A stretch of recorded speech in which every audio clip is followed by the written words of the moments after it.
ప్రకాశం జిల్లా ముండ్లమూరు పసుపుగల్లు గ్రామాల్లో మోంతా తుఫాన్తో దెబ్బతిన్న పంట పొలాలను పరిశీలించారు.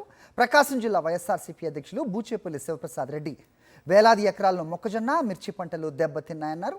తుఫాన్తో నష్టపోయిన రైతులను ప్రభుత్వం ఆదుకోవాలని డిమాండ్ చేశారు.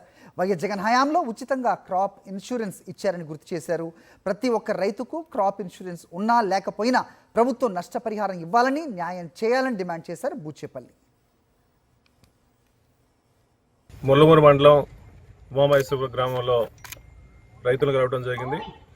ముఖ్యంగా ఈ ముంతా తుఫాను వల్ల ఈ రాష్ట్రం మొత్తం అలకూలంగా అయ్యి దర్శి కాన్స్టిట్యున్సీలో సుమారుగా 15,000 నుంచి 16,000 ఎకరాల వరకు అటు పత్తి కానీ, పొగాకు కానీ, మిర్చి కానీ, వరి కానీ, జొన్న కానీ, సజ్జ కానీ రైతులు పండించుకునే పంట ఆల్మోస్ట్ పొట్ట స్థితికి వచ్చిన మొక్కజొన్న కూడా అంతా వాలిపోయి పంట నష్టం జరిగిపోయి ఆ మొక్కజొన్న కూడా పూర్తిగా ఆ ఫంగస్ వచ్చే పరిస్థితి వచ్చింది.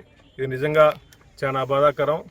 ఈ మొంతా తుఫాను రైతులు మాత్రం ముంచేసిపోయింది. గతంలో ఎప్పుడు వచ్చినా కూడా జగన్మోహన్ గారి ప్రభుత్వంలో రైతులందరికీ క్రాప్ ఇన్సూరెన్స్లు చేసే పరిస్థితి జగన్మోహన్ గారి టైంలో. ఈ సంవత్సరం ఈ కూటమి ప్రభుత్వం వచ్చిన తర్వాత క్రాప్ ఇన్సూరెన్స్లు కూడా రైతులు చేసుకోవాల్సిన పరిస్థితి వచ్చింది.